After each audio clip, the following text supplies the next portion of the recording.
Welcome to another episode of Three Questions and a Laugh, a chance for me to speak to really interesting people about really interesting topics. And then we end the episode with a joke, a pun, a funny story, something to bring a smile to your face. Today, my guest is Christian Coon. Christian is really an expert on failure, not because he's failed a bunch in his life, but he actually has written a book called Failing Boldly, about failure and how to deal with it. He also has a podcast called Failing Boldly that he's done for 3 years that we'll talk about. And he's the founding pastor and pastor of emerging ministries at Urban Village Church here in downtown Chicago. Christian, welcome. Thanks, Craig. It is really great to be with you. It's fun to be with you.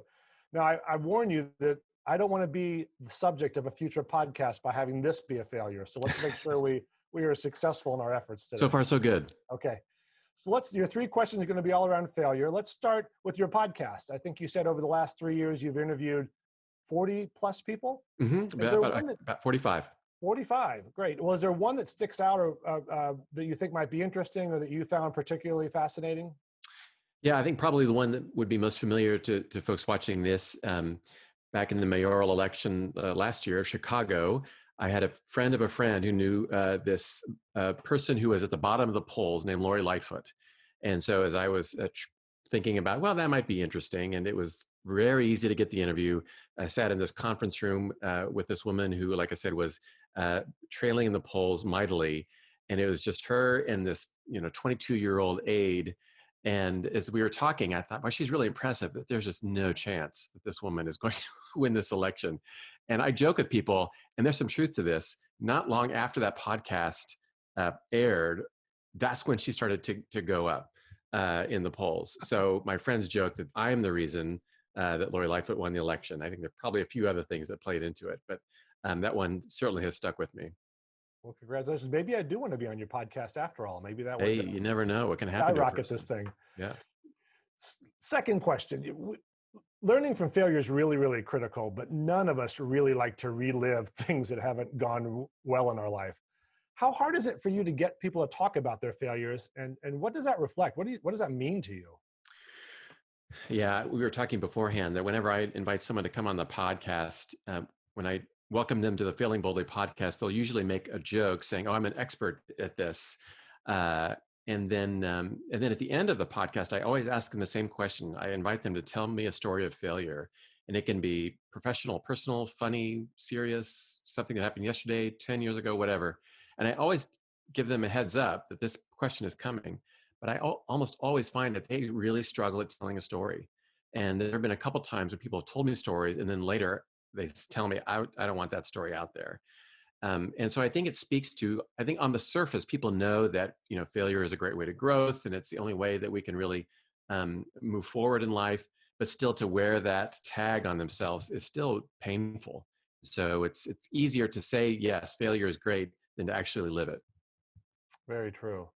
Well, and the third question is really, will dovetail off that. Today's society, so much pressure is being put on being productive, having a good job, having kids, money, status, whatever the case is. And certainly that's a challenge for a lot of folks right now as layoffs are happening and the economic crisis is. When those things aren't there, the I have failed can devolve into I am a failure. Yeah. Very much internalize it and make it personal. Why does that happen? And how does someone overcome it based on your knowledge in the space? Yeah, I think partly because we are a society that really, as you noted, that really prizes something that you produce, again, whatever it is with your job or in a relationship or whatever it is. And so because there is that emphasis, I think, mistakenly conflate whatever it is that I put out there, that equates who I am as a person. And so if you're struggling in your job, if you lost your job, if your relationship is not going well, if you're struggling with a relationship with your kids, if you have put that into your mindset, I am what I produce, if I am what I put out there, and that's not going well, it's really easy then just to take that in a sense of that means that I am a failure rather than I have failed. As a pastor, of course, when I talk to people of faith, I really try to emphasize them that their first identity, hopefully, is that they're a beloved child of God. Now, I believe that about everybody, whether they're a person of faith or not. And so I really try hard to emphasize that to them. Like, that should be, no matter what you do or don't do in life, nothing is going to change that you're a beloved child of God. And if a person is not a a person of faith, then I hope that they've had some kind of relationship in their life, whether it's with a partner or they've been a parent or they have been parented, that somebody has seen the beauty in them and that they know they are loved, and that that can be the thing that really drives them. And if somebody is really grounded in that they're beloved either by God or by somebody else, then I think that really frees them to be able to take some risks and to fail, and then they don't wear the tag of failure because they know in their heart that they're beloved. That's very, very powerful and important to hear. So thank you for that. Well, your 3 questions are over. The time is up, but we always end with something funny, a joke, a story, anything to bring a smile to people's face, especially during this difficult time. So the floor is yours. Hit us with your best shot, Christian. Okay. I was debating, I had 2 religious jokes and I was going back and forth on them, but I'll go with this one. So there is a pastor who is driving down the road and he was speeding, and the police officer pulled him over. And so as the officer sidled up to the car, and as he did, he kind of smelled something on the pastor's breath. And so the officer said, "Pastor, have you been drinking?"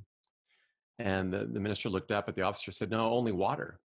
And so the officer looked down at the wine bottle in the bottom of the car, and he said, "Well, Pastor, what's that down there on the floor?" And the pastor looked up and looked at the officer and said, "Well, Jesus has done it again." Oh, you can always count on a good pastor joke from you. That's awesome. Yeah, So yeah. I'm glad that passed muster. So we'll have you back on the show for your second pastor joke whenever the time comes. How does that sound? Sounds good.